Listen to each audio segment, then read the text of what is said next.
Mucho se ha dicho acerca de todo lo que ha pasado en la Luna, teorías disparatadas en su mayoría pero no por ello menos ciertas. Probablemente Armstrong, Aldrin y Collins no tenían ni idea de a dónde iban, pero estoy seguro que los que idearon el programa Apolo sí que lo sabían. Desde hacía décadas, aquellas extrañas luces, que podían verse como destellos en muchos de los cráteres lunares, y que no pasaron inadvertidas para el ojo de la NASA, fueron uno de los grandes quebraderos de cabeza y al mismo tiempo el principal aliciente para ir allá. La naturaleza de esas luces no estaban claras, no eran pocos los científicos que afirmaban que esas luces no podían tener una causa natural. De eso se habían percatado cuando vieron los patrones que se repetían matemáticamente en algunos de ellos. Tampoco se descartaba que se tratara de algún tipo de material o mineral desconocido, radiactivo. Incluso algún aventurado se atrevió a decir que podía ser oro que reflejaba la luz del sol. Así pues, la NASA se puso en marcha para investigarlo, pues tengo que decir que la exploración espacial nunca se basó, o al menos nunca fue como primera opción la exploración espacial en busca del conocimiento, vida extraterrestre ni demás, solo había un objetivo: búsqueda de minerales y desarrollar la tecnología para ir allí a extraerlos. ¿A quién no le gustaría una mina de oro inconmensurable en la Luna, cuyo propietario no sería otro que el que llegara primero? No éramos los únicos que lo sabíamos, como pueden imaginar, los rusos también estaban al corriente. No podíamos consentir que llegaran a la Luna antes que nosotros y desde luego no podíamos permitir que si lo intentaban, tuvieran éxito. Era inquietante pensar en quién podía ser el causante de aquellos destellos, pues eran muy extraños y pese a las elucubraciones, desconocíamos su origen. Pero entonces, ¿quién podía ser? ¿Los alemanes?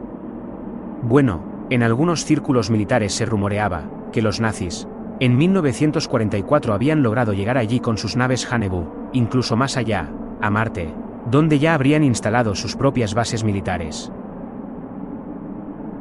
Las naves Haunebu eran uno de los muchos proyectos ultrasecretos del Tercer Reich, unos aparatos de diseño revolucionario y con una tecnología tan avanzada, que explicar su procedencia daría para mucho y en otro momento.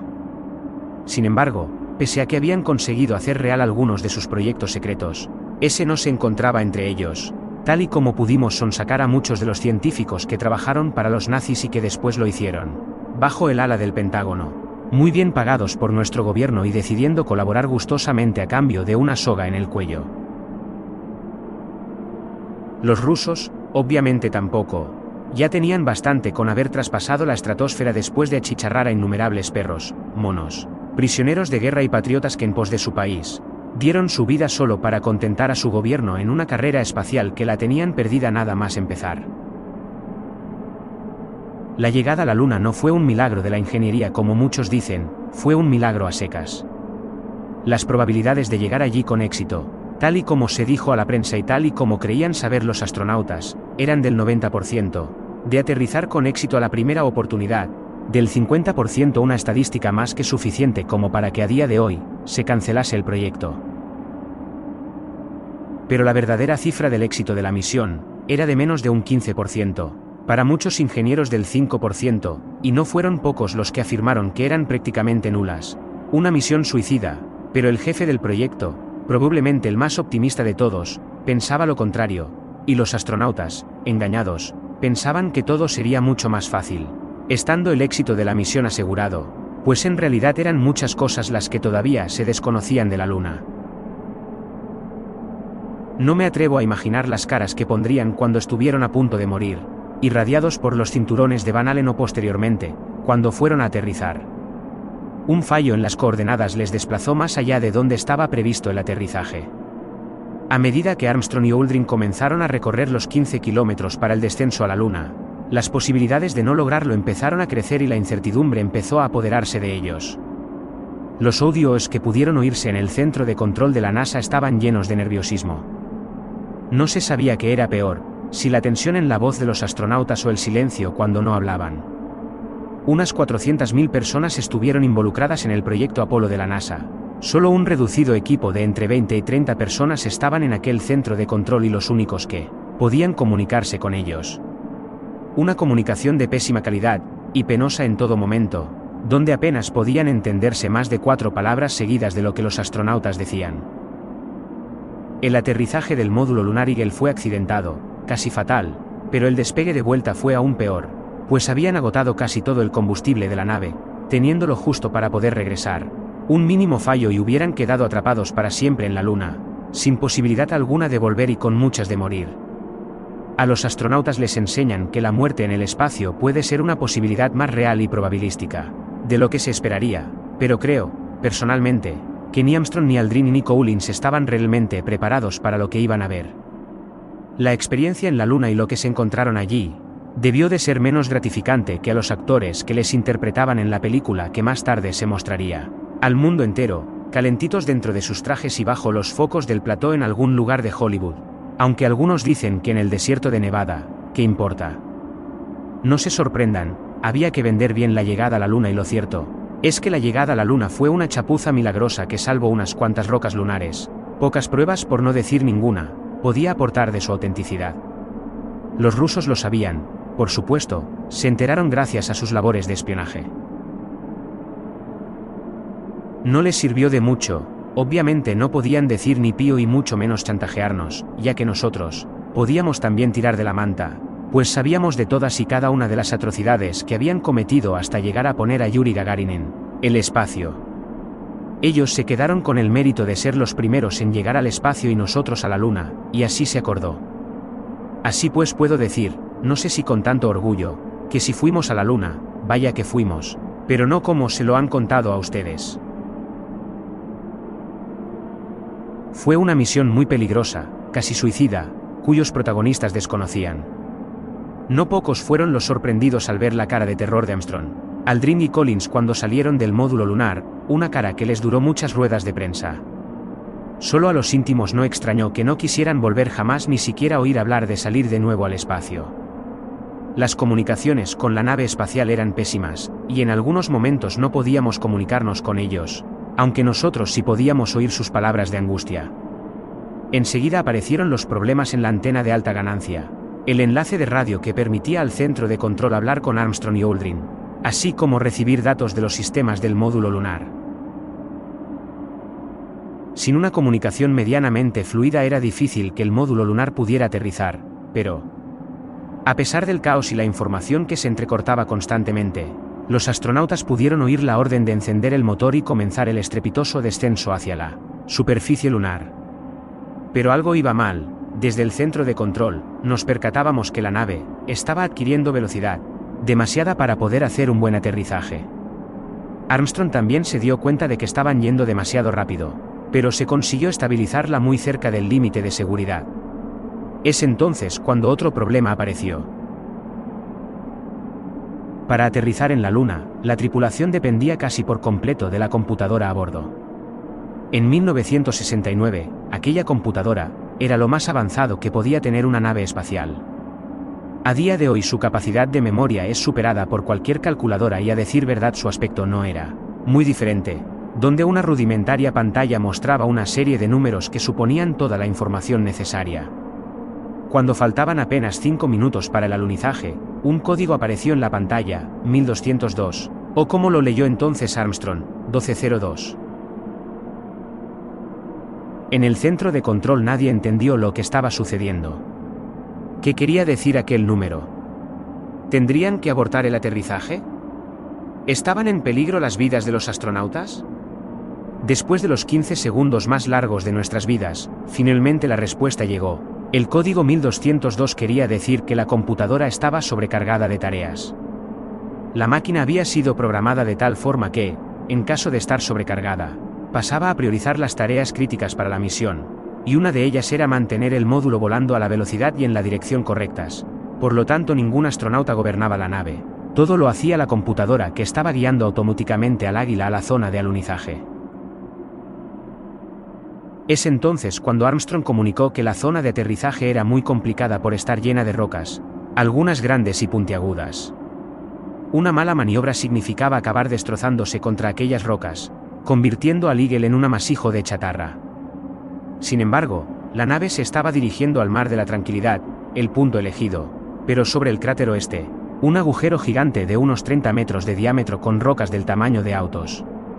Entonces Armstrong, tomó los controles de la nave y manualmente pudo direccionarla hacia el oeste, una zona más segura. Las cosas parecían normalizarse, pero vino otro problema con el que no habían contado. La nave comenzó a quemar combustible mucho más rápido de lo esperado. Saber cuánto combustible quedaba en los tanques del Águila estaba lejos de ser sencillo, pues se consumía cada segundo a medida que Armstrong aumentaba y disminuía el empuje del motor. Desde el centro de control les informábamos del tiempo que les quedaba, 120 segundos de combustible. Luego, 60 segundos. El combustible se agotaba y todavía estaban muy lejos de aterrizar. Se escuchó un nuevo ultimátum por el combustible, 30 segundos. Después pasaron otros 12 segundos. Estuvieron a punto de abortar la misión, pero milagrosamente apareció la luz de contacto. Una luz azul en los controles de la nave. Les indicaba, al igual que los sensores modernos que llevan ya muchos vehículos, que estaban prácticamente aterrizando y debían apagar el motor. Así pues, el aterrizaje fue violento, pero afortunadamente no desmembró la nave. Puede decirse que el factor suerte les fue propicio aquel día. El módulo lunar aterrizó en el Mar de la Tranquilidad el 20 de julio de 1969 a las 8:17. Lo que vieron allí, después del aterrizaje forzoso, fue un desierto azulado y monótono, sin mucho que ofrecer. Armstrong y Aldrin pisaron la Luna sin ningún testigo que les viera. Las fotos nunca fueron muy buenas, demasiado asustados como para pensar en fotografías, demasiado ansiosos en volver a la nave y regresar de nuevo rumbo a la Tierra. Pero tenían una misión que realizar, por lo tanto, se armaron de valor y fueron al cráter donde debían investigar aquellos misteriosos resplandores, a 2 kilómetros del estacionamiento de la nave, dejando a Collins completamente solo en el lugar más solitario que jamás imaginó, y pasando más miedo del que había experimentado nunca. Muchas cosas se han dicho, pero solo unos pocos saben lo que pasó, y solo ellos todo lo que pasó. Armstrong y Aldrin llegaron al cráter donde supuestamente tenían que haber aterrizado para tomar unas muestras, y comprobar el origen de esos destellos dorados de los cráteres. Habían tardado poco tiempo en llegar, pero mucho menos en irse después de lo que vieron. Allí, en el fondo del cráter, a unos 200 metros había cientos de artefactos, objetos extraños en forma de disco, situados en línea junto a unas misteriosas piedras que parecían brillar de un color oro. Tal fue la impresión que produjo a los astronautas, que Armstrong llegó a exclamar: «Nos observan, nos están observando en estos momentos. Es increíble». ¿Pero quién? Nadie lo sabía, pero de una cosa todos estaban seguros: no podía ser nadie de la Tierra, porque nadie podía tener una tecnología como aquella. Comparar aquellos esbeltos discos plateados de un diseño perfecto con la carraca del Eagle era como comparar un Ferrari con una carreta de la Edad Media. Un súbito deseo de irse inmediatamente de allí invadió a los astronautas, aterrorizados ante algo que les superaba más allá de su comprensión. Lo único que querían era regresar a la Tierra cuanto antes, algo que lograron casi de forma tan milagrosa como el aterrizaje, pues contaban con 18 segundos de combustible para poder escapar, lo justo para despegar y direccionar la nave rumbo a la Tierra dejando atrás la tímida gravedad lunar. Todavía me pregunto qué posibilidades había de reunir todo aquel cúmulo de suertes, pero al final lo lograron. Cuando llegaron a la Tierra y después de volverse archiconocidos como estrellas del rock, estos astronautas no quisieron saber nada más de la Luna, convirtiéndose en unos ermitaños de la ciencia. Eso es lo que Armstrong, Aldrin y Collins vieron, pero no fue nada comparado con lo que vimos nosotros. El entusiasmo por volver a la Luna y explorarla más a fondo era tan grande como el temor a encontrarse con aquello de nuevo, aunque la verdadera razón no era otra que la sospecha de encontrar minerales, y algunos de ellos como el titanio, del cual la Luna tenía en abundancia, eran de gran valor. He de decir que este fue siempre el principal motivo y no otro, de la exploración y conquista del espacio. Imaginábamos las riquezas que podía albergar la Luna, y nos sentíamos igual que los españoles en 1492, cuando descubrieron el Nuevo Mundo. Así pues, la Luna iba a ser nuestra y nos la quedaríamos para nosotros, y obviamente era fundamental no revelar el secreto y evitar a toda costa que otro se plantase allí antes. Nunca nadie pensó que un trozo de roca espacial, sin nada de vida, resultara tan interesante, pero cuanto más descubríamos acerca de la Luna, más extraño, interesante y fascinante resultaba todo. Las teorías científicas de la Luna y acerca de su origen ya no estaban tan claras. El alunizaje del Apolo 11 siempre estuvo lleno de incógnitas, y cuanto más se estudiaba la Luna, más extraña resultaba. Entre los cientos de anomalías que descubrimos, más que suficientes como para afirmar que la Luna no debería existir, estaba aquella que contemplaba que fuera hueca, y con esto quiero decir que tuviera grandes cavidades igual que un queso Gruyère, algo por otra parte bastante inverosímil para un cuerpo celeste.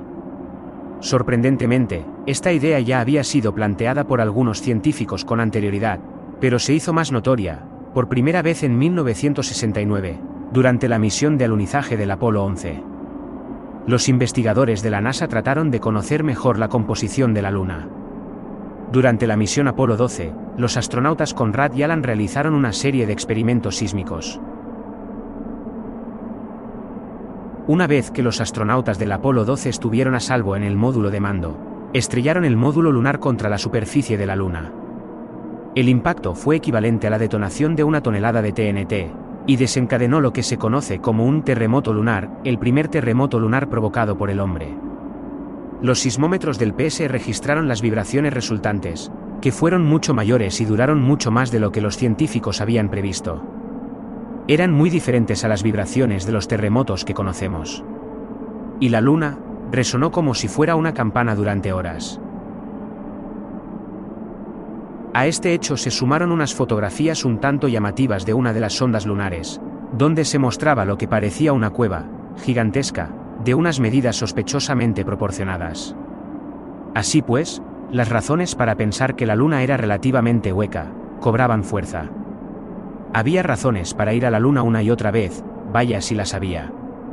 Eran tantas las cosas extrañas que descubrimos allí, que decidimos en 1972 que el Apolo 17 sería la última misión, que el mundo tuviera noticia. Desde entonces hemos estado yendo en secreto. En lo que a mí respecta, nuestro programa lunar era tan secreto, que solo un puñado de personas dentro de la NASA y de los altos mandos militares lo sabían. Ni los mejores espías del enemigo hubieran podido saber de ella. Nuestra misión era explorar esa gruta. Estábamos en 1974. La tecnología espacial, gracias a los miles de millones de dólares del contribuyente, había avanzado significativamente, aunque no todo lo que nos gustaría. La nave con la que tendría que ir, no distaba mucho del Eagle, pero sí se parecía más a lo que hoy entendemos como una nave espacial. Mis compañeros y yo, los cuales no revelaré nombre alguno, podríamos ir un poco más cómodos que Armstrong, Aldrin y Collins en la lata de sardinas que les trajo de vuelta. Nuestra nave pertenecía a una nueva generación de vehículos espaciales que más adelante empezarían a tomar una forma mucho más revolucionaria, más rápidas y espaciosas y lo que es más importante, más seguras. En cuanto a la Luna, esta misión, ultrasecreta, no tenía como objetivo esta vez encontrar minerales, sino en explorar esa extraña cueva, tan perfectamente simétrica, que no cabía duda que alguien la había construido. Era tan grande que podían entrar 747 puestos uno al lado del otro, tal y como pudieron comprobar los expertos según los cálculos comparativos de telemetría. No nos cabía la menor duda, que la Luna estaba habitada, o en su defecto visitada, por algo, por alguien, ¿pero por quién? Del espionaje, solo pudimos sonsacar que no eran nuestros enemigos tradicionales, pues salvo Estados Unidos, ni siquiera Rusia tenía todavía una tecnología suficiente como para llegar a la Luna sin que nos enterásemos. Así pues, podíamos descartar todos los demás. En nuestro círculo un alto mando de los servicios secretos argumentó que solo podía tratarse de algún programa, paralelo al nuestro, igual de secreto y del que no teníamos constancia. Una suposición que los generales desestimaron por absurda, pues ellos lo sabrían y además, ¿qué sentido tenía? La posibilidad de que fuera alguna civilización extraterrestre cobraba fuerza a medida que obteníamos más datos y fotografías de la Luna. De las extrañas ruinas, de los obeliscos, de los monolitos, de las empinadas torres de más de 50 metros de altura, o de los mismos destellos de los cráteres entre otras cosas igual o más de desconcertantes. Todo eso había y mucho más, y ninguno de aquellos misterios, entre tantos otros, habíamos podido desentrañar después de 6 años. Las investigaciones habían resultado infructuosas y volvíamos al principio, a 1969 y a las extrañas naves discoidales que vieron los astronautas. Aquellas naves eran algo, y ese algo tenía que estar comandado por alguien. Sin embargo, todos aquellos vestigios inteligentes que habíamos podido detectar, tenían una misma cosa en común, incluida la cueva. Eran extremadamente antiguos. Nadie se atrevió a señalar cuánto tiempo podían estar ahí. Las fotografías y la telemetría comparadas con vestigios terrestres indicaban que todos aquellos restos se asemejaban en sus características con las ruinas de Uruk, Urk, Göbekli Tepe, es decir, de las ciudades más antiguas de la historia. Por lo tanto, todos aquellos restos arquitectónicos, si debíamos fiarnos de los datos comparados, tenían que tener una antigüedad de más de 7000 años, con la diferencia que todas aquellas ruinas lunares tenían un aspecto mucho más avanzado. No obstante, ¿quién habitaba la Luna hacía 7000 años? ¿Tendrían razón las disparatadas teorías de los antiguos astronautas? ¿Podrían ser aquellas naves discoidales y sus tripulantes los artífices de todas aquellas ruinas? ¿De la cueva? ¿O fue otra mucho anterior y éstas las habían descubierto antes que nosotros? Las incógnitas se bifurcaban igual que las raíces de un árbol para llegar a ninguna parte. La única manera de encontrar respuestas era ir a la Luna de nuevo, una y otra vez hasta descubrir la verdad. La misión para la que fui seleccionado tenía un único objetivo: explorar aquella cueva, supongo que para encontrar algo, aunque ciertamente nadie sabía que se podía encontrar dentro de una cueva en la Luna. Personalmente hubiera preferido ir a coger rocas a la superficie y volver como hicieron los demás astronautas, pero había que admitir que esta misión era mucho más emocionante y además muy bien pagada, por lo tanto no dudamos en aceptar el trabajo. Esta vez, a diferencia de Armstrong, Collins y Aldrin, yo y mis dos compañeros sí sabíamos a dónde íbamos y a qué nos exponíamos.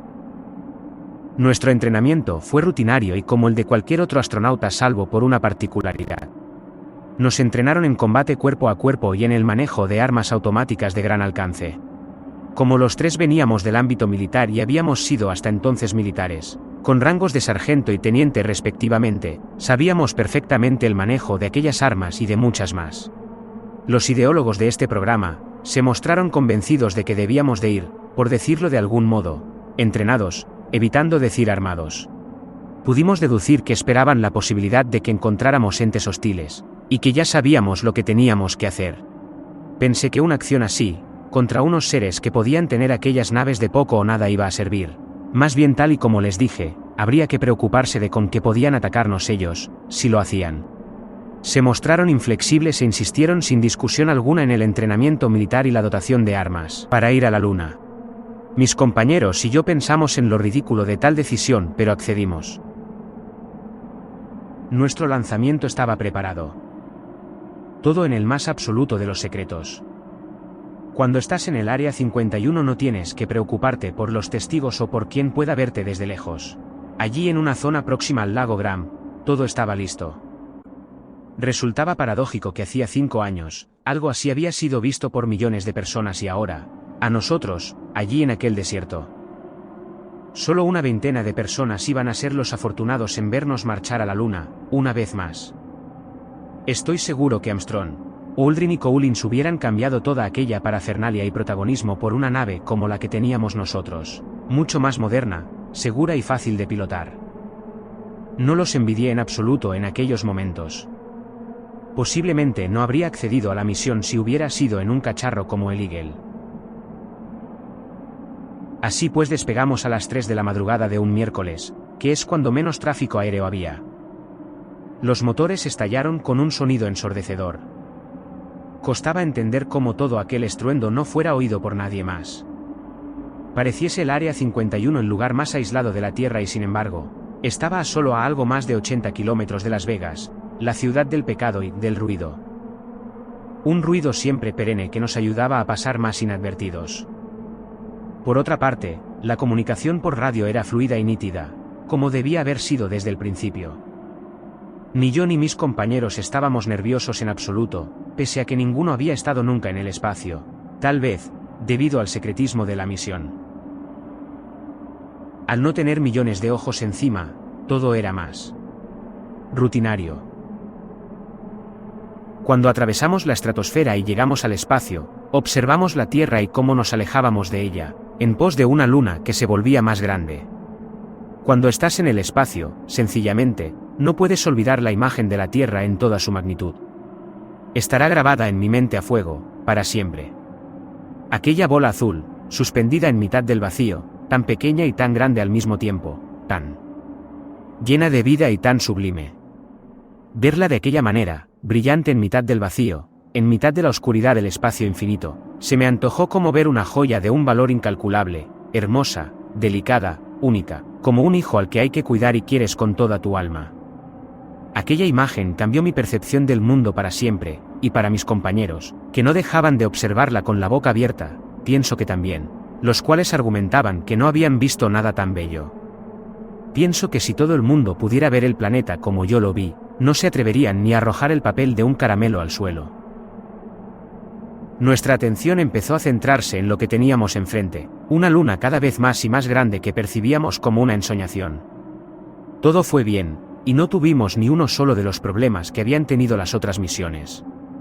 Habíamos tenido suerte al fin y al cabo, de haber podido tripular aquella nave sin nombre, sin número, como un fantasma espacial. Salvo la zona de aterrizaje, no hubo ninguna dificultad.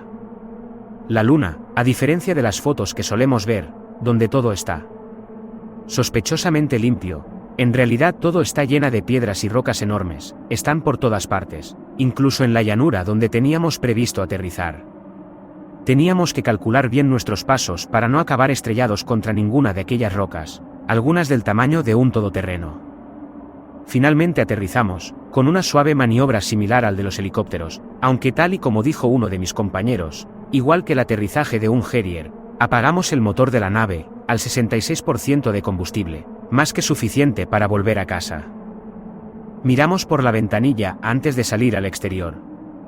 He de decir que ninguno de nosotros estaba especialmente entusiasmado de estar allí, tal vez por no ser los primeros, tal vez porque no veíamos más que una llanura desértica de color gris azulado, no muy diferente del Valle de la Muerte en invierno en una noche de luna llena, o sencillamente por temor a lo que pudiéramos encontrarnos y que por mucho entrenamiento que tuviéramos, ninguno de nosotros sabía que estábamos preparados. Nos pusimos los trajes, dispuestos a salir al exterior, más modernos y ligeros que ningún otro. Ya nos habían advertido que en nuestra misión, con nosotros, íbamos a ser cobayas en algunos aspectos. Este era uno de ellos, nuestro traje, color gris y no blanco, hechos para mimetizarnos con el contorno lunar, estaban más preparados para soportar la radiación, más flexibles y con mayor capacidad de oxígeno. Agarramos las armas tal y como el protocolo nos había ordenado, unos fusiles de aspecto futurista que no había visto en mi vida, similar a los Arctic de hoy en día, incluso más futuristas, lo cual era bastante para su época.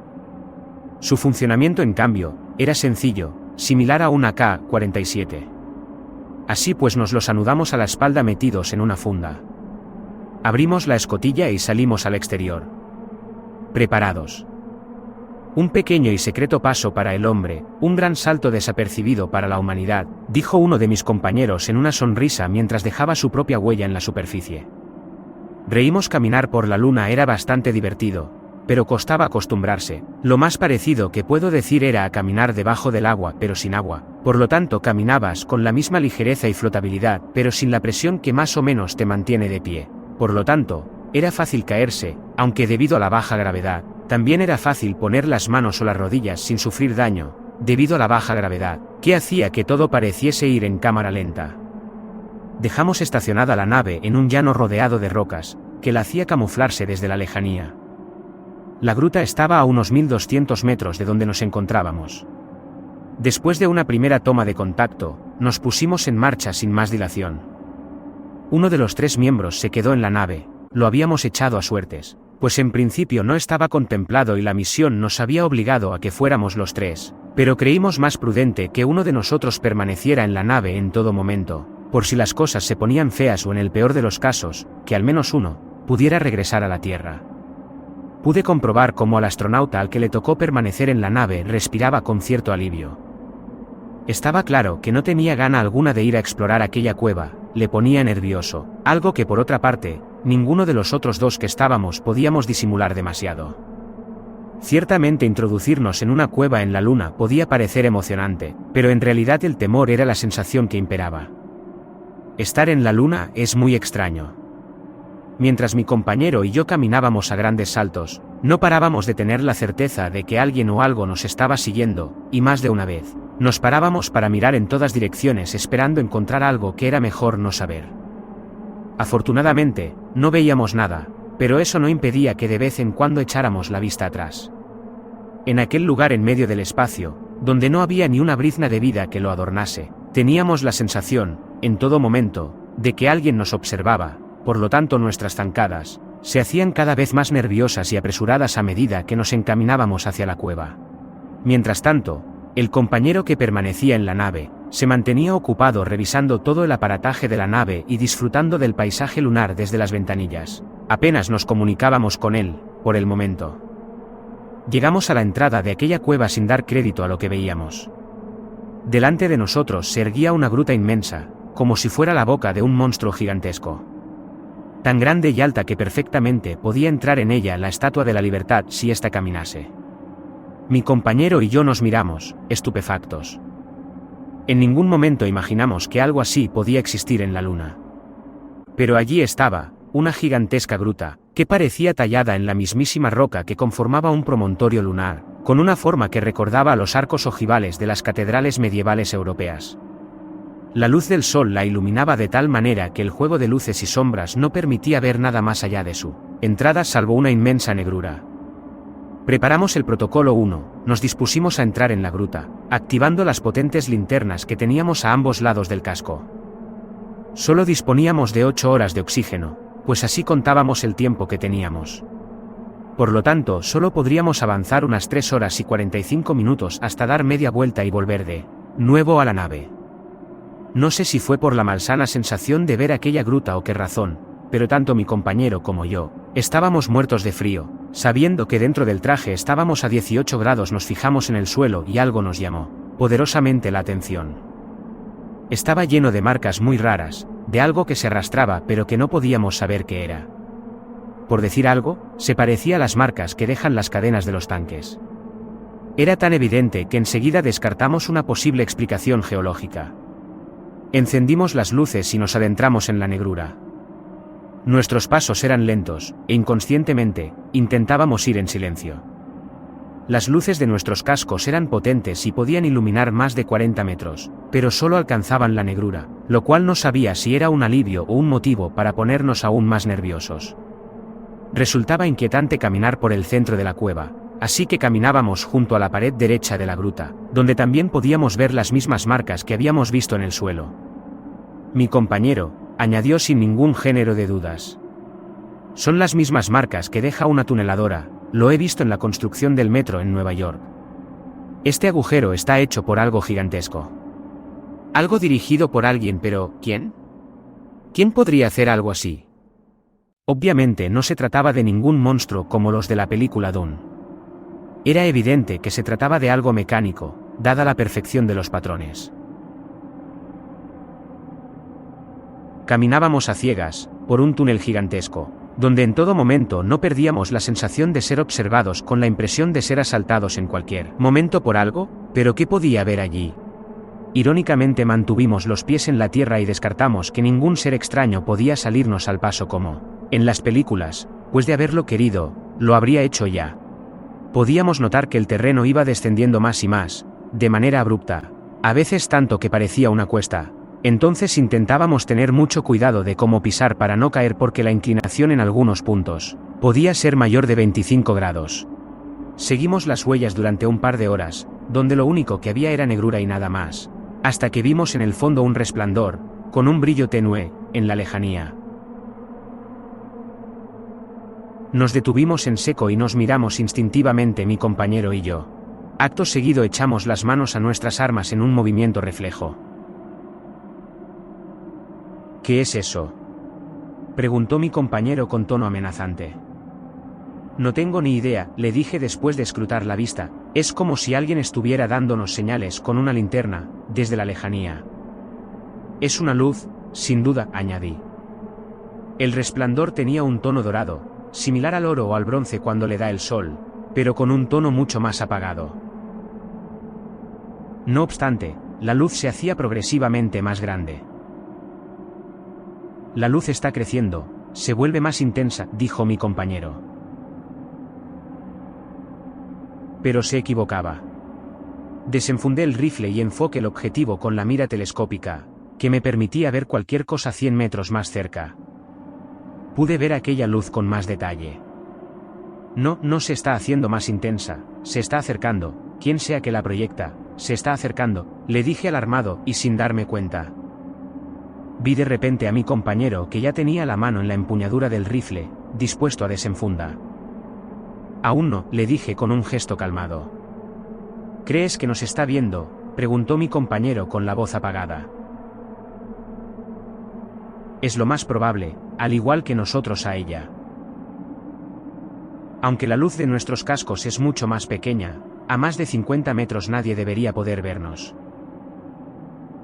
Esa luz aún queda lejos, mucho más lejos que el alcance de las nuestras. El resplandor se iba acercando, cada vez más, y más. Viene directamente hacia nosotros y diría que muy rápido. ¿Qué hacemos?, preguntó mi compañero como si fuera una orden. Deberíamos salir de aquí, salir echando leches. Pero no nos va a dar tiempo a salir del túnel, ni siquiera vemos ya su salida, y esa cosa se acerca a toda velocidad. Pongámonos a cubierto, y recemos para que pase de largo y no nos vea. Entendido, pero ¿dónde?, dijo mi compañero mirando nerviosamente en todas direcciones. No hay nada donde esconderse. Pero afortunadamente sí lo había. Después de mirar por todas partes, se nos reveló una grieta en un lado del túnel, lo suficientemente grande como para permanecer ocultos. Vamos, tenemos que escondernos ahí. Aprisa, esa luz viene a toda velocidad. No dirigimos sin perder ni un segundo al improvisado escondite, sin percatarnos de algo casi tan extraño como la luz que se nos aproximaba. Ya no se percibía gravedad lunar y caminábamos casi como en la Tierra. Apagamos las luces de nuestros cascos, confiando en que nadie nos hubiera visto y allí, escondidos, nos quedamos esperando, expectantes. Asomando levemente la cabeza para ver qué cosa era aquel extraño resplandor. A menos de 100 metros una luz dorada se aproximaba con suma rapidez. Era tan grande, que ocupaba más de la mitad del túnel, de aproximadamente unos 150 metros de anchura. Es entonces cuando la pudimos ver con nitidez, aunque no por mucho tiempo, pues pasó como una exhalación. La luz emergía de un objeto en forma de discoidal con una cúpula en su parte inferior, donde la luz era más intensa. Parecía todo metálico construido de una sola pieza. No vimos remaches, ni ventanas, ni ruedas, ni nada que se pareciera a un avión y me pareció una máquina tan increíble que me pregunté cómo demonios la habían construido. Pasó tan rápido, que no tuve tiempo de fijarme en mucho más, ni mi compañero tampoco, que permaneció con la boca abierta observando a aquella cosa, que cruzó a nuestro lado a una velocidad que podríamos calcular de Mach 2 por lo menos. Se movía por el túnel con gran habilidad, con claras evidencias de salir de allí, como si tuviera prisa por salir a la superficie. Aquello, puedo decir, sin ningún género de dudas, que no era de nuestro mundo. Ninguna máquina humana ni nadie podría pilotar un objeto como aquel a aquella velocidad a través de un túnel. Afortunadamente aquel objeto nos ignoró y pasó de largo dejando una estela luminosa igual que un cometa y es entonces cuando nos dimos cuenta de la enorme suerte que habíamos tenido. No podría decir si aquel objeto o quien fuera el que lo tripulase nos había visto o no, pero sí puedo decir que nos ignoró por completo, lo cual nos supuso un alivio. Salimos de la grieta y volvimos a estar envueltos de nuevo en oscuridad. En aquel momento pensé en los extraños discos plateados que vio Armstrong y me pregunté si serían los mismos. Prácticamente las descripciones coincidían notablemente. Prosigamos, dijo mi compañero con determinación sacándome de mi razonamiento. A los pocos instantes una llamada de nuestro compañero, desde nuestro módulo lunar, nos advirtió de algo enorme y brillante que había salido de nuestra cueva, pasando por encima de nuestra camuflada nave e ignorándola para salir disparada hacia el espacio en dirección a la Tierra. ¿Lo habéis visto? ¿Lo habéis visto?, nos preguntó muy excitado. Ha sido increíble, ha pasado muy cerca. Seguro que no más que nosotros, te lo aseguro, le respondí. Ha sido una suerte que no nos haya visto, a saber qué haría esa cosa con nosotros. Le recomendé no establecer comunicación con nosotros a menos que fuera necesario, porque tenía la impresión de que nuestras voces Se oían más allá de nuestros cascos amplificando una sensación de estar vigilados en todo momento, una sensación que nos hacía sentir localizados y vulnerables. Prefería el más absoluto silencio, al igual que mi compañero.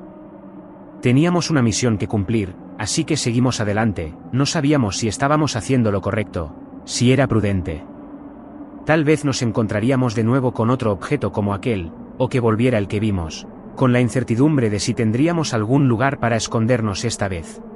Pero ahora, más que nunca y al margen de la misión, nos sumergimos en aquella cueva, donde desde las entrañas de la luna había surgido aquel objeto misterioso. Y nosotros queríamos saber de dónde había venido. Encendimos las luces de nuestros cascos y comenzamos a caminar, notando esta vez, con sorpresa y maravilla, que no había gravedad alguna y podíamos caminar con naturalidad. Al mismo tiempo también notamos como nuestros trajes, livianos con la gravedad lunar, ahora eran pesados y lentos, por lo tanto teníamos que caminar más despacio. ¿Cómo es esto posible? No existe gravedad aquí. Esto no debería existir, es como si estuviéramos en otro planeta, un planeta dentro de otro. Eso son divagaciones, supongo que será otra sorpresa más de la Luna, otra de sus intrigantes anomalías. Debe haber algo que genere una gravedad propia, tan fuerte, que haya anulado la de la superficie, aunque si le soy sincero, no encuentro explicación para este asunto, lo admito. Algo debe generar una gravedad propia, aquí, que se acentúa más, a medida que bajamos, ya lo habrá notado. Descendimos durante 2 horas más, y estimamos que ya debíamos estar al menos a 4 kilómetros de profundidad de la superficie lunar. El objetivo era descender como mucho 2 horas más para poder tener oxígeno suficiente para volver. Independientemente de lo que encontráramos, no tendríamos más remedio que volver. A esta profundidad ya deberíamos estar cocidos dentro de este traje, en la tierra ya nos habríamos abrasado, advirtió mi compañero. Lo sé, me he dado cuenta, es más, noto, a medida que descendemos, una sensación cada vez más de frío. Empiezo a tener frío dentro de este traje. Sabíamos que la Luna presentaba anomalías muy extrañas e inexplicables. Es lo que habíamos podido deducir tras estudiar su superficie durante tantos años. Pero por lo visto su interior aguardaba sorpresas no menos extrañas y desconcertantes y nosotros las estábamos empezando a descubrir.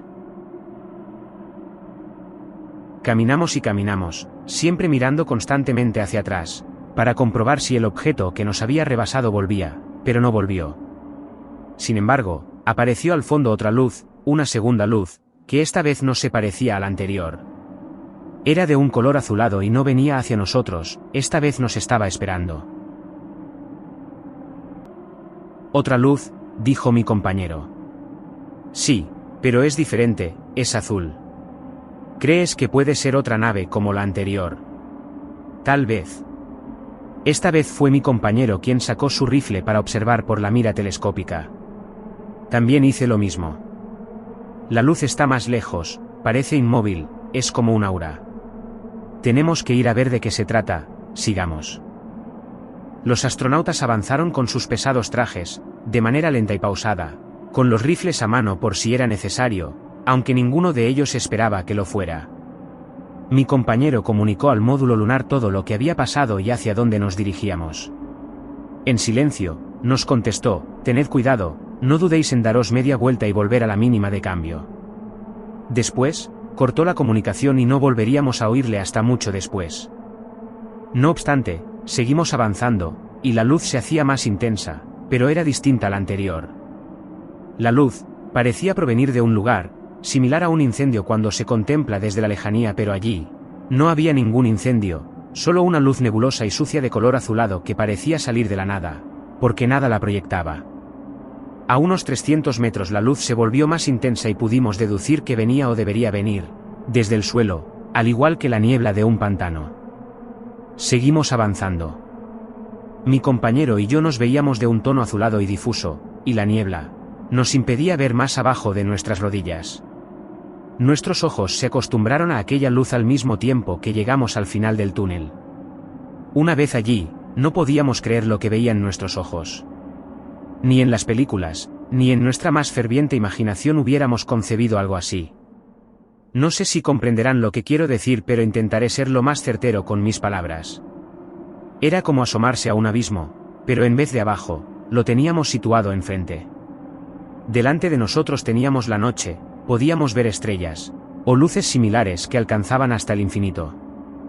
Luces azuladas que asemejaban a farolas celestiales que alumbraban en un fantasmagórico azul un paisaje que era de una vastedad sin igual. Sencillamente era otro mundo, un mundo dentro de otro. Enfrente teníamos una extensión de vacío sin igual. La sensación era la misma que cuando subes a una montaña y ves el paisaje en toda su magnitud.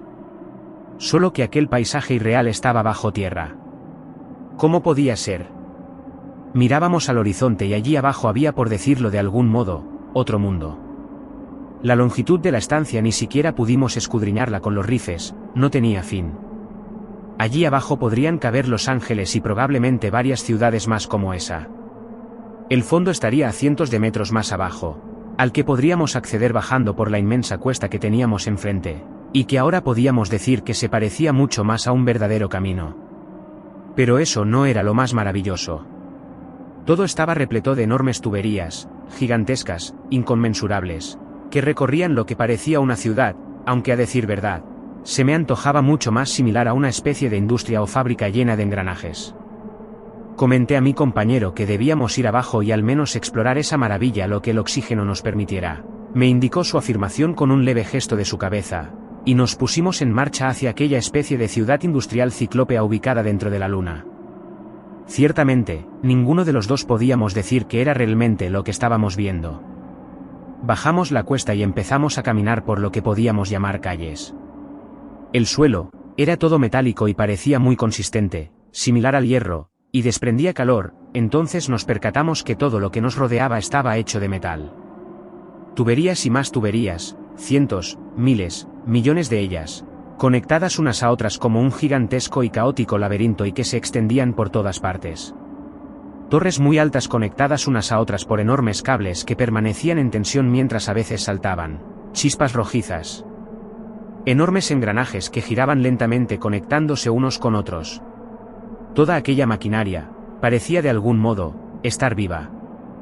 Y toda ella estaba envuelta en un zumbido pulsante como el latido de un corazón, que nos producía una sensación de inquietud y nerviosismo. Teníamos la sensación de estar dentro de un enorme reloj y la visión de aquel macrocosmos nos recordaba a los microchips modernos, pero a escala macroscópica, y las máquinas se movían como los ejes de una locomotora. Nos preguntamos qué eran todas aquellas máquinas, que parecían tan avanzadas y tan antiguas al mismo tiempo, qué eran todas aquellas tuberías y qué contenían, pero sobre todo, quién había construido una industria del tamaño de una gran ciudad allí abajo, en el corazón de la luna. Aquel lugar era un laberinto inconmensurable, obviamente no podíamos, ni nos atrevíamos a explorarlo, dada su inmensidad, por temor a perdernos. Así pues seguimos por lo que podríamos decir, la calle principal. Mientras girábamos la cabeza de un lado a otro mirando a nuestro alrededor, totalmente absortos por todo lo que veíamos. De pronto y sin previo aviso, de una encrucijada apareció un enorme objeto del que no advertimos su llegada pese a sus sonoras pisadas. En 1974, no había muchas cosas parecidas a aquello que vimos, pero hoy día sí existe. Por decirlo de alguna forma, aquel objeto era similar a lo que hoy conocemos como un androide. Era gigantesco, grotesco y simple en su forma, similar a un hombre de barro, solo que era de metal. Podía medir 4 metros, quizá más, y caminaba sobre 2 patas metálicas. Su forma antropoide recordaba a un golem. Tenía 2 brazos mecánicos con los que sujetaba una enorme caja también de metal. Su cabeza, o lo que estaba en su lugar, era una especie de cubo con una luz roja en medio, nada más. Y allí delante de él, estábamos nosotros, tan estupefactos ante aquel monstruo de metal, que ni siquiera nos percatamos de sacar las armas, anonadados como estábamos. La criatura seguía avanzando, hasta situarse prácticamente encima de nosotros.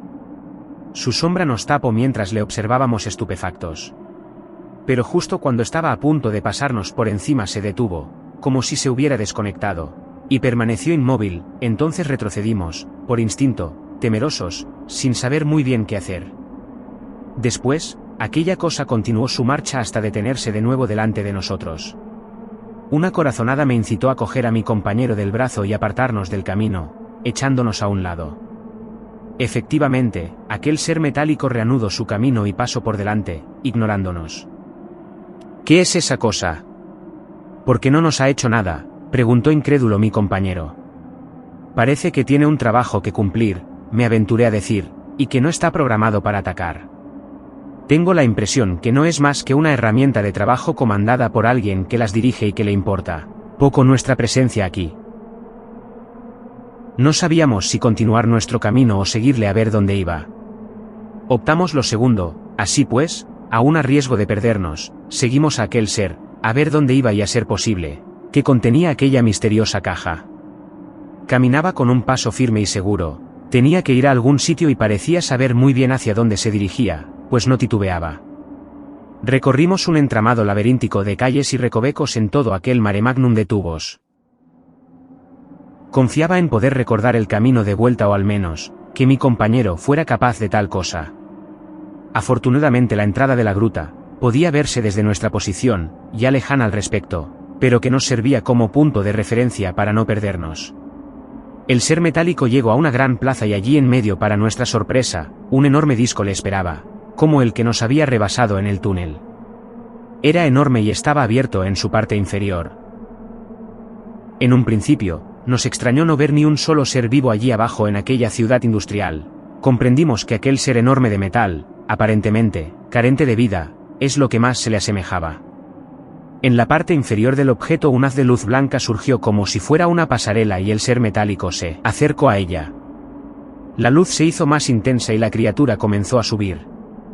Una vez dentro, el haz de luz desapareció y la nave se cerró. Nos acercamos con cautela hacia el objeto. Era magnífico, un enorme disco metálico que ahora podíamos ver en todo su esplendor.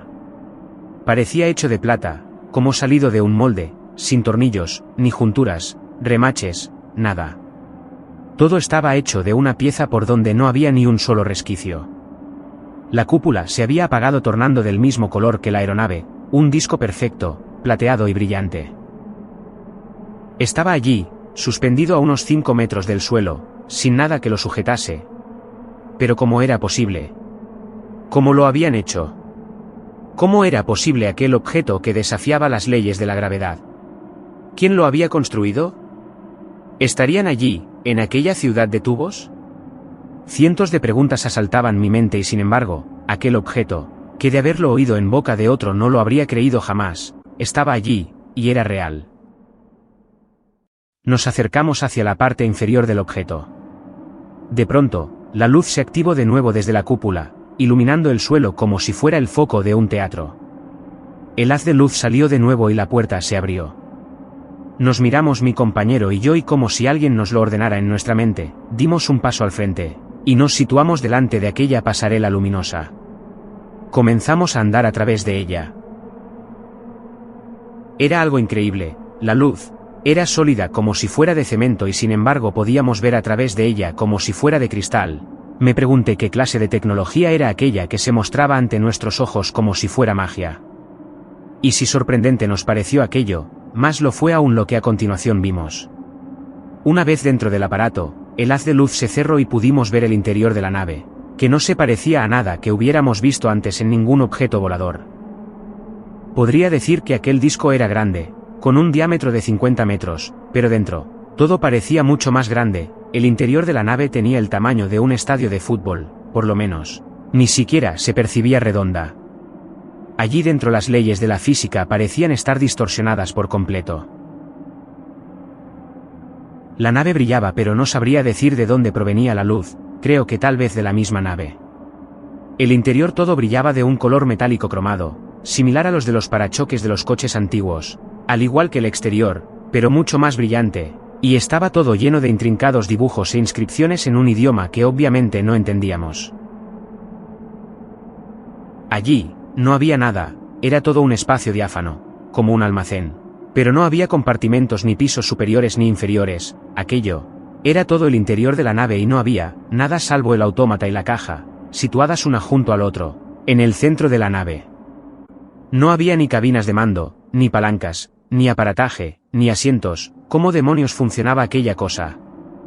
Nos acercamos con cautela al autómata, cuya luz roja en su cabeza estaba apagada. El gigante de metal, de aspecto tan rudimentario como avanzado, parecía desconectado y pudimos comprobar cómo sus pies se habían fundido con la nave como si fueran uno solo, en una extraña simbiosis. Hicimos un recorrido visual por la nave, que tenía un diseño ovoide y más alargado por ende, en uno de sus extremos.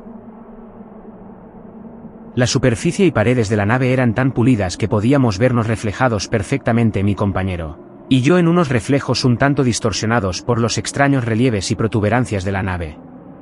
Poco más podíamos hacer ya que solo había vacío en el interior de aquel aparato. Volvimos al autómata y centramos nuestra atención a la caja situada delante de él, a sus pies y también fundida con la nave. La caja metálica estaba abierta y un extraño resplandor dorado salía de esta. Nos acercamos y asomamos cautelosos nuestras cabezas. Allí dentro había un extraño material dorado que brillaba incandescente, y se parecía extraordinariamente a lo que habían visto en los cráteres los astronautas del Apolo. A nosotros se nos antojaba algo muy similar al oro, con la diferencia del brillo que despedía. El metal era de gran belleza y se conjugaba en piedras, como gigantescas pepitas de oro. Mi compañero alargó el brazo para coger una de aquellas piedras. Intenté agarrarle para impedírselo. Por alguna razón mi instinto me decía que no debíamos tocar nada, pero fue demasiado tarde.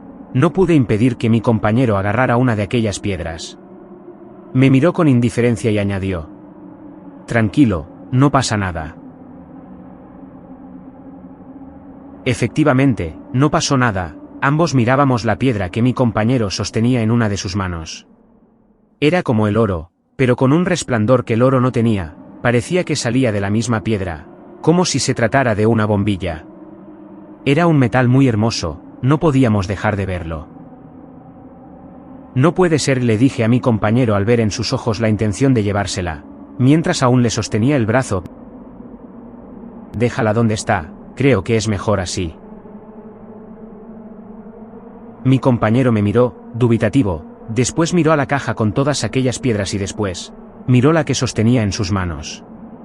«Bueno, nos pagaron por venir aquí, ¿no?» «Sí, pero para investigar la cueva, cosa que ya hemos hecho. No para llevarnos rocas, para eso ya estuvieron las otras misiones. Es mejor que la dejes», volví a repetir. «Con todas las que hay, no creo que ocurra nada por una que me lleve. Además necesitamos una prueba de lo que hemos visto, creo que con las fotos no tendremos bastante», dijo no sin cierta lógica mi compañero. Le miré con la sensación de que no podría convencerle de ninguna manera. «Está bien, pero yo no me hago responsable de esa piedra, tendrás que responder por ello», a lo que mi compañero respondió levantando el pulgar. Acto seguido escondió la piedra en uno de sus bolsillos. «Me encantaría estudiar mejor esta nave, pero deberíamos irnos», añadí. En realidad quería irme, porque la sensación de alerta cada vez la notaba más fuerte. Una sensación que no tardó en manifestarse con hechos. De repente, justo cuando estábamos donde supuestamente la puerta se había abierto, pudimos observar, no sin angustia, que la nave era un escenario completamente cerrado y que la puerta no estaba en ninguna parte. Paredes cromadas ocupaban su lugar. Todo era completamente hermético. «¿Y cómo salimos de aquí ahora? ¿Cómo se sale de esta cosa?» «No tengo ni idea», le dije pasando las manos por las paredes de la nave intentando activar una puerta o algo. Intentamos nerviosamente encontrar algo por lo que poder salir, pero era inútil.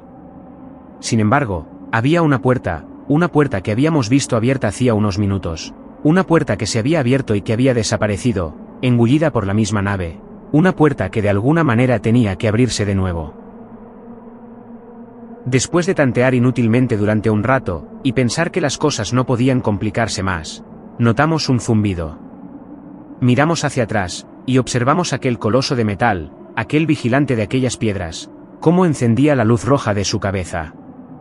El autómata se activó y sus pies volvieron a independizarse de la nave. Se giró hacia la caja donde estaban las piedras y observó. Al cabo de un instante otro zumbido más grave sonó y la luz de su cabeza, antes roja, ahora se tornó verde. A continuación se giró hacia nosotros y empezó a caminar, cada vez más rápido para finalmente correr, amenazadoramente hacia nosotros.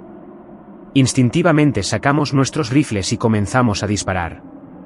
Nuestras armas resultaban muy fáciles de manejar, por lo tanto acertamos todos los disparos, pero parecían rebotar en aquel coloso, y solo unas cuantas chispas era todo el daño que podíamos hacerle. No funciona, le dije a mi compañero. Hay que salir de aquí. Sí, pero ¿por dónde?, preguntó histérico mientras tanteábamos la pared de la nave, inútilmente con nuestras manos. El autómata se acercaba cada vez más, amenazadoramente. Vamos, ábrete, grité mientras golpeaba la pared de la nave. Y mágicamente una puerta se abrió ante nosotros y la pasarela de luz se extendió hacia el exterior. ¿Pero cómo?, dijo mi compañero estupefacto. No lo sé, pero vámonos ya, grité. Pude intuir que la nave se abría y cerraba con un expreso deseo mental. Estaba seguro que aquel aparato funcionaba por telepatía. Bajamos por la pasarela todo lo rápido que nos lo permitían nuestros trajes mientras aquella cosa no cesaba su empeño en perseguirnos. Bajamos la pasarela a toda velocidad y corrimos sin parar. Decidimos entrar en el laberinto de calles flanqueadas por cientos de tuberías. Después de zigzaguear nos escondimos en un recodo y esperamos albergando la esperanza de haber despistado a aquel gigante. Los sonidos de la criatura se acercaban, amenazadores, haciéndose cada vez más palpables. La criatura se paró justo delante de nosotros, pero estaba seguro que no nos había visto.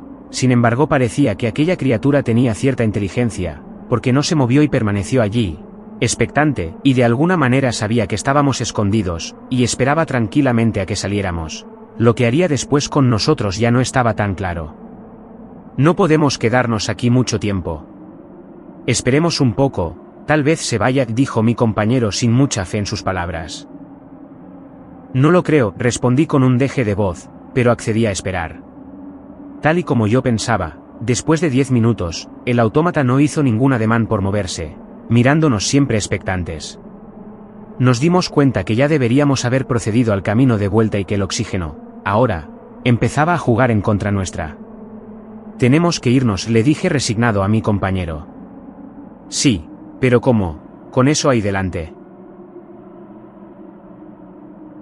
En aquel momento pensé, como una solución, tal vez la única. Mi compañero y yo nos miramos el uno al otro, ambos sabíamos lo que no nos quedaba más remedio que hacer. Nos levantamos del suelo lentamente y nos descubrimos ante la criatura, que no se movió ni un ápice, siempre con la luz verde en su rostro. Salimos de nuestro escondite de tuberías. Avanzamos, temerosos y muy despacio, sin hacer ningún movimiento brusco, hasta situarnos delante del gigante metálico de más de 3 metros de altura. A decir verdad, estábamos muertos de miedo porque no sabíamos qué iba a hacer aquella cosa con nosotros, y más teniendo en cuenta que las armas que traíamos no servían, y no teníamos nada con lo que defendernos. Mi compañero alargó el brazo y expuso el extraño oro en la palma de su mano. El autómata giró la cabeza y con su gigantesca mano, cuyos dedos eran 3 pinzas muy similares a las grúas de las chatarrerías, agarró con suavidad la dorada roca. Inmediatamente la luz verde cambió a rojo y la criatura lentamente comenzó a moverse y a volver sobre sus pasos, por donde había venido, en dirección, supusimos, al disco volante. Observamos aliviados cómo aquella cosa se alejaba de nosotros, que por otra parte, no discutimos ni por un momento que debíamos irnos ya de aquel lugar tan increíble. Apresuramos el paso y salimos de la ciudad por el gigantesco túnel tal y como habíamos entrado. Apresuramos el paso todo lo que pudimos, pues habíamos gastado más oxígeno del que habíamos previsto, aunque en teoría todavía había de sobra para volver a nuestro módulo lunar. En la luna no podías cometer ningún error, ni ningún despiste, pero no tuvimos en cuenta la gravedad lunar, que volvió tal y como se fue, por lo tanto pudimos caminar a grandes saltos pero más despacio. Salir de la cueva fue como respirar y aunque no había oxígeno en la luna, para nosotros fue como un soplo de aire fresco y un alivio dejar atrás todo aquello. Nos pusimos en contacto con el compañero que se había quedado en el módulo. Su enfado era considerable, teniendo en cuenta que habíamos tardado más de lo acordado y no habíamos dado señales de vida. Media hora más y se hubiera marchado solo de vuelta a la Tierra tal y como nos dijo. Una vez que se calmó, nos comentó con todo detalle el avistamiento que tuvo del enorme disco que pasó por encima, y el cual también pudo ver muy bien. Poco sospechó de lo que habíamos visto nosotros y obviamente quedó maravillado cuando se lo contamos. Teníamos vídeos y fotografías de todo, aunque tal vez por la luz, la calidad no fuera muy buena. Finalmente programamos la nave, listos para irnos, y el módulo despegó de la Luna. El viaje de regreso transcurrió con normalidad, tal y como se había previsto. La llegada a la Tierra estaba orquestada en algún punto del Océano Atlántico cerca de la isla de Terranova, donde un barco con helicópteros del ejército nos esperaba para nuestro rescate. Días después del trámite científico que todos los astronautas deben hacer para caminar de nuevo por la calle, altos mandos y dirigentes del ejército y de la NASA, donde no faltaban por supuesto, agentes de la CIA, nos sometieron a un bombardeo de preguntas a cada uno de nosotros por separado, polígrafo incluido. Horas y horas de interrogatorios. Querían asegurarse de que todo lo que habían recogido de las pruebas lunares coincidía con lo que habíamos visto, y que ninguno de nosotros mentía. Satisfechos, sorprendidos e igualmente preocupados después de lo sabido, nos obligaron a firmar por escrito un testimonio de confidencialidad ultrasecreto, donde no se nos permitía decir nada, con consecuencias más que graves si lo hacíamos. Recuerdo callar a un agente trajeado de la CIA, que intentó intimidarme, con poco éxito, y al cual interrumpí justo cuando estaba a punto de lanzar sus amenazas. No hace falta que diga nada, conocemos el protocolo. Ciertamente las amenazas habían funcionado muy bien en el pasado, y salvo comentarios díscolos que calentaban sin llegar nunca a quemar y del que a veces la prensa había tenido acceso, nada se filtró esta vez a la opinión pública. Para lo que habíamos visto, nadie estaba preparado, así pues, concluí diciendo a la gente de la CIA. Además, nadie nos iba a creer. Sin embargo, hubo un pequeño detalle que no compartí ni siquiera con mis compañeros, pues no vine de vacío de la Luna. En uno de los bolsillos del traje, había un objeto pequeño que cogí de la Luna, y que ahora guardo en una caja fuerte donde solo yo sé dónde está. Un trozo de metal, pero no dorado como el que custodiaba el autómata, sino de un color plateado brillante, y que está en mi poder.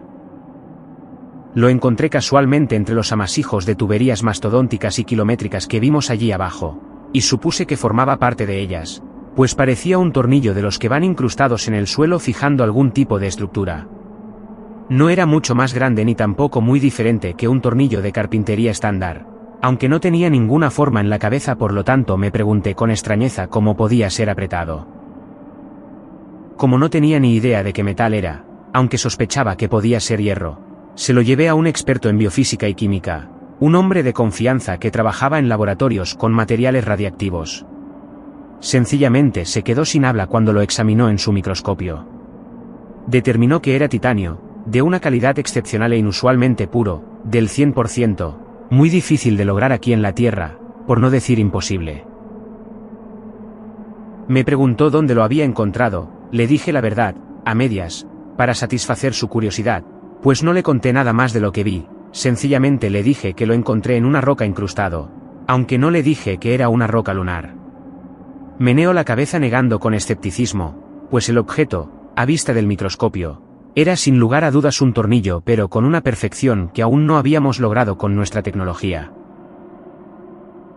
Ese objeto no existía en la Tierra, pero lo más maravilloso no era el objeto en sí mismo sino los extractos de roca que estaban adheridos a él. Las conclusiones a las que llegamos eran tan absurdas, que parecían imposibles de creer.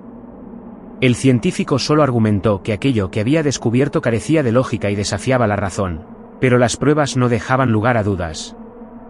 Le pregunté sobre ello y me respondió que el tornillo no estaba adherido a la roca, sino que era la roca la que estaba adherida al tornillo, como si fuera un imán, lo cual era imposible. Pensé después en todo el entramado que había visto allí, tragué saliva y pensé en todas aquellas estructuras, todos aquellos miles y miles de tubos, engranajes, cables y la extraña maquinaria que se incrustaba en el suelo y techo de aquella gigantesca gruta subterránea, que ocupaba una extensión sin igual dentro de la Luna. Yo no era un científico como mi amigo, pero se me antojaba que la conclusión a todo aquel misterio, aunque pudiera parecer una locura, era que aquella intrincada ciudad industrial que vimos debajo de la Luna, era en realidad la Luna misma. Y que toda la superficie y la roca lunar que la cubría no era más que una cáscara que ocultaba aquel motor, por decirlo de alguna manera. Determiné que esa estructura ciclópea, la había hecho alguien, hace miles, millones de años, quién sabe, y que ese alguien había recubierto esa estructura con la roca lunar, para hacerla invisible a ojos ajenos, disfrazándola de un cuerpo celeste más. Toda la luna era una creación artificial hecha por una inteligencia más allá de nuestra comprensión, porque la luna, esa cosa que seguidamente se alimentaba de aquel metal dorado como el oro, era en realidad una máquina que vagaba por el espacio girando alrededor de la Tierra desde hace eones, mostrándonos su luz, mostrándonos su brillo, observándonos.